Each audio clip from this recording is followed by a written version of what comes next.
শান্তি শৃঙ্খলা উন্নয়ন নিরাপত্তায় সর্বত্র আমরা এই প্রতিপাদ্যকে সামনে রেখে পার্বত্য জেলা রাঙামাটির কাপ্তাই উপজেলায় আনসার ও ভিডিপির কার্যালয়ের আয়োজনে পবিত্র মাহে রমজানের তাৎপর্য শীর্ষক আলোচনা সভা, দোয়া ও ইফতার মাহফিল অনুষ্ঠিত হয়েছে।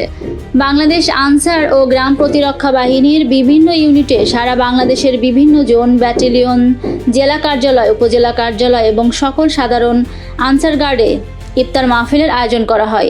তারই ধারাবাহিকতায় রাঙামাটির জেলার কমান্ডার মোহাম্মদ আনোয়ার হোসেন বিপিএম মহোদয়ের নির্দেশে রাঙামাটির 10টি উপজেলায় এই ইফতার মাহফিলের আয়োজন করা হয়।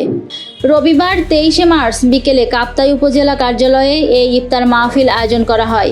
উপজেলা প্রশিক্ষক ও উপজেলা আনসার ও ভিডিপি কর্মকর্তা ইমরান হোসেনের সভাপতিত্বে উক্ত ইফতার মাহফিলে প্রধান অতিথি হিসেবে উপস্থিত ছিলেন উপজেলা যুব উন্নয়ন কর্মকর্তা মোহাম্মদ হোসেন।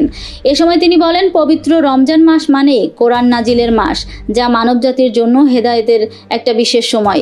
এ মাসেই ভালো কাজ দ্বারা নিজের শুদ্ধতার মাধ্যমে আমাদের দুনিয়ার এবং আখিরাতের উত্তম পথ খুঁজে নিতে হবে। উপজেলা প্রশিক্ষক ও উপজেলা আনসার ও ভিডিপি কর্মকর্তা ইমরান হোসেন বলেন, আমরা আনসার বাহিনী মানুষের সেবায় কাজ করে যাচ্ছি, ভবিষ্যতে আমরা মানুষের জন্য কাজ করব ইনশাআল্লাহ। হিল ভিডিপি সদস্য মোহাম্মদ কামরান হোসেন রকির সঞ্চালনায় উক্ত অনুষ্ঠানে সম্মানিত অতিথি হিসেবে উপস্থিত ছিলেন বড়ইছড়ি উপজেলার সোনালী ব্যাংক ম্যানেজার মোহাম্মদ সাইফুদ্দিন, উপসহকারী কৃষি কর্মকর্তা মোহাম্মদ রমজান হোসেন প্রমুখ। এ সময় উপজেলার বিভিন্ন ইউনিটের সভাপতি ও সভানেত্রী সহ ভিডিপি সদস্যরা উপস্থিত ছিলেন।